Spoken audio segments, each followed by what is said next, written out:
Welcome student, তোমাদের সকলকে স্বাগত তোমাদের coaching centre Adarshalipi coaching centre. তো স্টুডেন্ট, তোমরা অনেকেই যারা এবছর মাধ্যমিক দিয়েছো তারা চিন্তায় রয়েছিলে যে ইলেভেনের জন্য তোমরা কি বই কিনবে বা ইলেভেনের জন্য তোমরা কিভাবে প্রিপারেশন শুরু করবে, ইলেভেনের সিলেবাস পরিবর্তন ঘটবে কিনা। তো আমি তোমাদের জানাচ্ছি যে পশ্চিমবঙ্গের যে পরিষদ রয়েছে, শিক্ষা পরিষদ অর্থাৎ West Bengal Council of Higher Secondary Education, তারা কিন্তু জানিয়ে দিয়েছে আজকে যে তোমাদের কিন্তু ইলেভেনের যে পরীক্ষা বা সিলেবাস সেটা সম্পূর্ণরূপে পরিবর্তিত হতে চলেছে।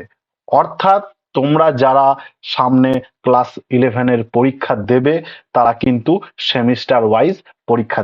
তো চলো তাড়াতাড়ি আমরা নোটিফিকেশনটা দেখে নিই। তোমরা ডেটটা দেখতে পাচ্ছ 6-3-2024-এর মেমো নম্বরে দেখে নাও কি বলছে। দেখো তো নোটিফিকেশনটা তোমরা দেখে নাও কি বলছে।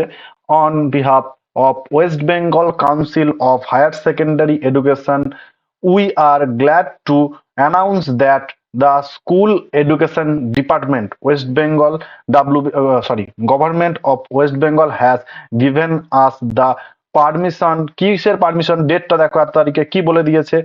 Introduce semester system.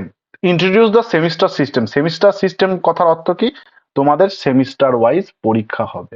ঠিক আছে, তো এইটা যেটা বলছে কবে ক্লাস ইলেভেনের যে সেমিস্টার ওয়াইজ পরীক্ষা হবে, অর্থাৎ যারা কিনা 2024-25-এর সেশনে তোমরা পরীক্ষা দেবে তাদের হবে ক্লাস ইলেভেন। অর্থাৎ তোমরা যারা এবছর মাধ্যমিক পরীক্ষা দিয়ে দিয়েছো তাদের জন্য ক্লাস 2024-এ তোমরা যারা ক্লাস ইলেভেনে উঠবে তাদের জন্য সেমিস্টার হয়ে যাবে।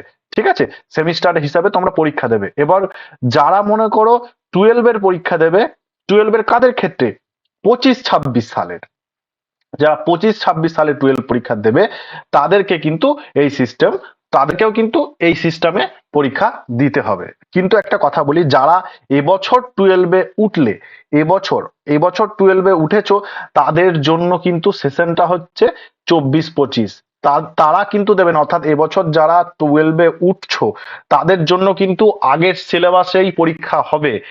যারা এবছর ক্লাস ইলেভেনে উঠছো অর্থাৎ যারা এবছর মাধ্যমিক দিয়েছো তাদের জন্য সেমিস্টার ওয়াইজ পরীক্ষা হবে, এবং তারা যখন 12-এ পড়বে তখনও কিন্তু তাদের জন্য এই একই প্যাটার্ন ফলো করা হবে বলে পশ্চিমবঙ্গ সরকার বলছে।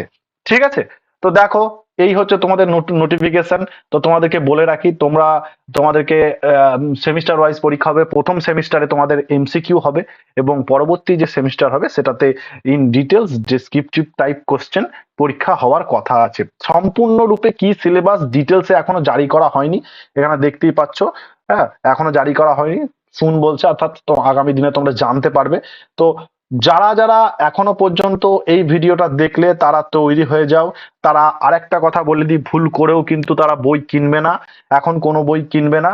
অর্থাৎ যখন নতুন বই পাবলিশ হবে, অর্থাৎ যখন যারা বই লেখেন তাদের কাছে এই সিলেবাস যাবে, তারা বই লিখবে, বইগুলো পাবলিশ হবে, সেই বই কিনে কিন্তু তোমরা পড়াশোনা শুরু করবে। তোমরা আগেই বলে দিচ্ছি, অনেক পরিবর্তন, তুমুল পরিবর্তন। তো এই পরিবর্তন কিন্তু এখনো পর্যন্ত কতটা পরিমাণ হয়েছে সেটা কিন্তু সবাই জেনে উঠতে পারেনি, কারণ পশ্চিমবঙ্গ সরকার এই নোটিফিকেশনটাই জানিয়েছে, এর বেশি কিন্তু কিছু জানায়নি। ঠিক আছে, তো তোমাদের কিন্তু পড়াশোনা যারা শুরু করবো ভাবছো তারা পুরনো বই দেখে পড়তে পারো, কিন্তু পুরনো বই সেই বইগুলোই কিনতে যেও না। কিনতে গেলে কিন্তু তোমরা ঠকবে, কারণ সেই বইয়ে কিন্তু আর কাজ হবে না। হ্যাঁ, তোমাদের জ্ঞানের জন্য তোমরা পড়তে পারো, কিন্তু কাজ কিন্তু আর হবে না। যারা তোমরা 2020 আর 24-এর পরীক্ষাটা দিচ্ছ, মানে ক্লাস যারা তোমরা ইলেভেনে পরীক্ষা দেবে, তো তাদের জন্য কিন্তু কাজ হবে না, এবং তোমাদের 12-এ কোনো কাজ হবে না। তোমরা যারা এবার যারা মাধ্যমিক দিলে তাদের কথা বলছি। ঠিক আছে, আর যারা এবার যারা 12-এ উঠলে তাদের জন্য আগের ওল্ড সিলেবাসেই পরীক্ষা হবে। তোমাদের চিন্তার কোনো কারণ নেই, তোমরা পুরোনো বই কিনে পড়তে পারো। ঠিক আছে, তো এই যে ভিডিওটা ছিল, এই ভিডিওটা তোমাদেরকে জানালাম যে সিলেবাসের পরিবর্তন ঘটেছে, এটা নোটিফিকেশন দিয়েছে। তো ভিডিওটা যদি ভালো লাগে অবশ্যই লাইক করবে, কমেন্ট করবে, বন্ধুদের সঙ্গে শেয়ার করে দেবে। ঠিক আছে, যারা তোমার মতো আরো তারা যেন খবরটা জানতে পারে। ঠিক আছে, চলো আজ এ পর্যন্তই। দেখা হচ্ছে পরবর্তী ভিডিওতে গুরুত্বপূর্ণ কোনো টপিক নিয়ে।